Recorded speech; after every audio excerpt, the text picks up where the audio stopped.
Why do we want to pursue virtue in a Catholic school? Well, hello there, my friend. Jonathan Doyle with you. Welcome aboard once again to the Catholic Teacher Daily podcast, which is simultaneously a video. So if you're hearing this on the podcast version, you'll be like, he sounds different. Well, it's a different mic. I'm on a speaking tour here in Tasmania, and so I'm doing this in the hotel room. Welcome to the hotel room. It's actually a really nice hotel. If you're following me on Instagram, you will have seen this room last night. It's great. It's a beautiful city. Really glad to be here. If you're watching this on YouTube, welcome aboard.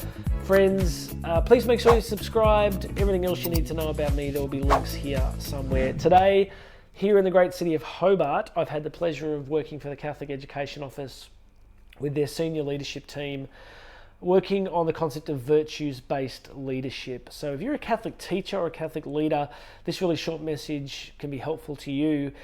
Virtues-based leadership. I made the point at the start of the session that my mantra is that leadership is ubiquitous, virtue is obscure. By which I mean the topics of leadership come up all the time. Like in our society, in our conversations, leadership is an idea that we're pretty familiar with, but virtue tends to be something we don't talk about a great deal. It's a little bit hard to know sometimes what exactly is virtue. We know it's a kind of Catholic thing, but why does it matter? And what I want to suggest to people is the link between the two is in a Catholic school or a Catholic organization or a diocese, the experience of what's happening in that school or organization in terms of how the leadership's affecting it can only ever be a reflection or a function of individual exercise of virtue. What do I mean? So virtues help us to become fully what we already are. Virtues, as Thomas Aquinas says, are habitual and firm dispositions to do the good. So virtues are habits, they're firm, in which case we lock into them, we make an effort to do them, we don't get blown around and quit on them every 5 seconds. And they are decisions, which comes from the Latin decisio, which means to cut off from. So both leadership and virtue involve decision making and choices, but that word decisio means they often involve us cutting off from things or saying no to things. So what I'd like you to think about today is, why do we want to pursue virtue in a Catholic school? One of the ways I explained it to people today was that it's basically virtues are the vehicle by which we pursue holiness, and if we want to lead or if we're called to lead, then the most effective way we can become good leaders is to practice virtue, to practice prudence, the ability to know what is true, to use our reason to understand reality. I think John Henry Newman said that we need to see the end in every beginning and the origin in every end. And we need to be able to see the points between the two. So we need to see the end in the beginning. So as we choose an action in our Catholic schools, in our vocations, like if we have to discern something, we want to be thinking about the end. So as we start, we want to think about the end. We want a good end, and we want to achieve it with good means. And the idea of seeing the origin in every end is what I call emulation. It means we need to look at people we admire. So you look at the saints, right? And in the end, which means their lives, like how their lives turned out, in the end, we see the origin. And the origin was a series of actions that led to that particular end, led to them becoming saints.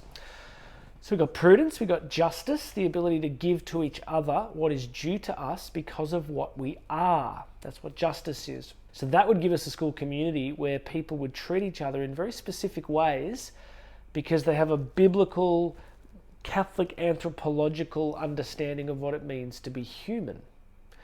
Temperance, the ability to moderate our strong desires. It could be anger, it could be food, it could be other addictions.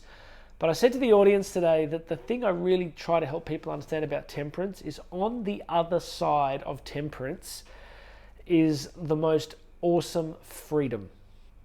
You see, addictions shrink our lives. They damage our relationships. They affect us in so many ways because we're not created for addiction. We're created for freedom.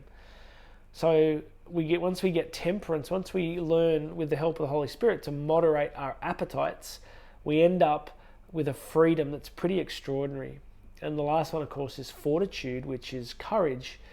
The ability to do things even if they're difficult, to choose what's hard when we know that it's right, even if it is hard. So can you imagine a school community where people are prudent, where people are just, where people are temperate, and where people are courageous? So that's what we're looking for. We're looking for leaders like that. So in Catholic education, what each of us needs to do is to practice the virtues. And to finish, I said something to everybody today, which was, well, the virtues sound pretty straightforward. They sound pretty pleasant. Why don't we just do them? And there's complex reasons for that. The obvious one is sin, that we live in a post-lapsarian reality, which means after the fall. So we struggle with sin. Romans 7, where Paul says, I see the good thing I want to do, but I do the exact opposite. And so the first thing we need to do is realize our limitations. And then I finished by saying we need to use the helps of faith, which are the sacraments, particularly Mass and confession. We need to build a life of prayer, and we need to have daily access to the scriptures. And we have those things, then God has every chance to work with us to help us become who we're meant to be.